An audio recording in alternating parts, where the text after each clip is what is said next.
Olá, hoje a gente vai mergulhar em Josué capítulo 10. E olha, a coisa já começa tensa.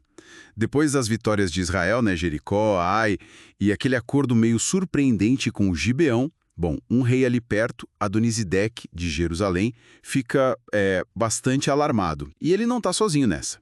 Ele age rápido, monta uma aliança, junta 5 reis amorreus de Jerusalém, Hebrão, Jarmute, Laques e Eglon, uma força considerável.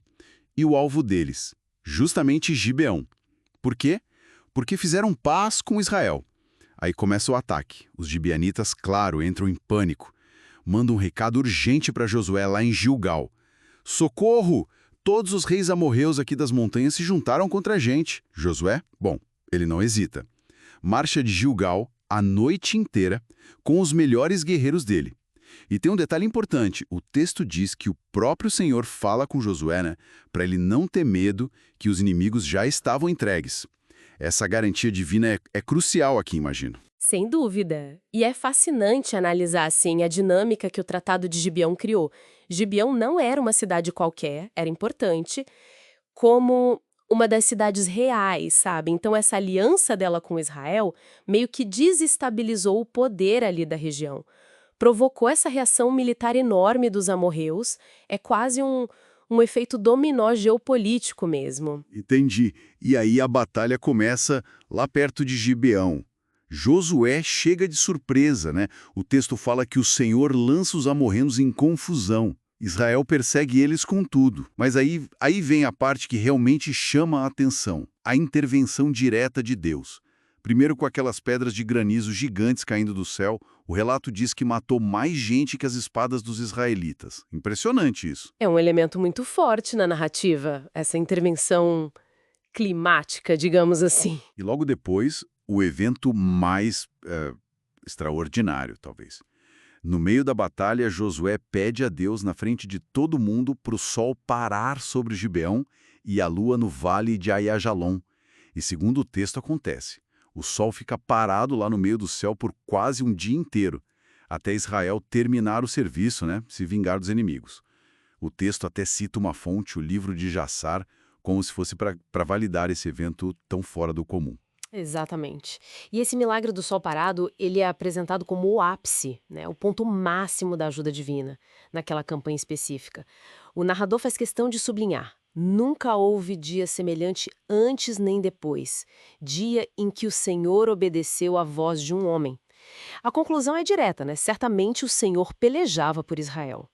Isso reforça demais a mensagem central do livro. A conquista depende totalmente desse apoio divino ativo. Enquanto essa batalha principal está rolando, aqueles 5 reis amorreus fogem.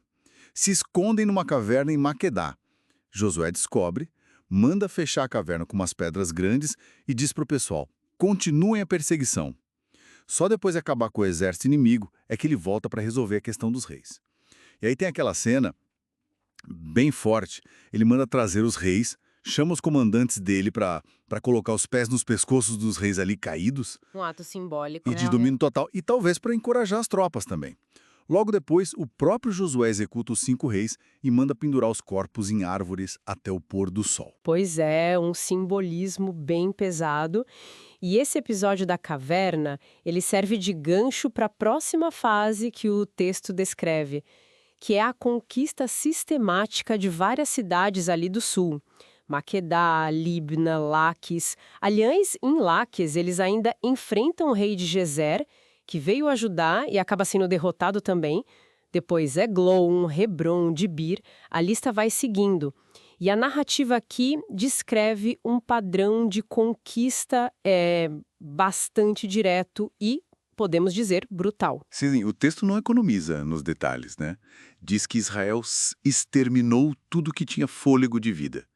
Repete aquela ideia do Erhem, a destruição total, como tinha sido ordenado por Deus, segundo a narrativa, não deixando sobreviventes nessas cidades.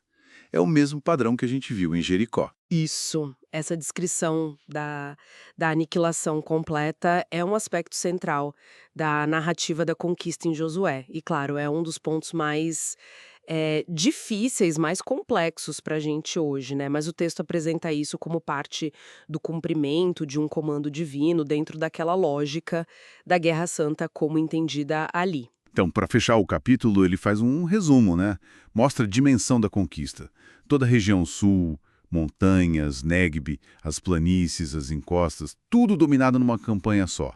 Rápida, decisiva, e reforça mais uma vez o motivo do sucesso, porque o Senhor, Deus de Israel, pelejava por Israel. Depois disso tudo, Josué volta com o exército para o acampamento base, lá em Gilgal. Por essas intervenções divinas que são espetaculares e nos deixa pensando, né, como essas narrativas que misturam liderança humana, obediência a ordens vistas como divinas e vitórias militares tão absolutas, como elas foram importantes para formar a identidade daquele povo, a visão dele sobre o seu destino e sua relação com o sagrado.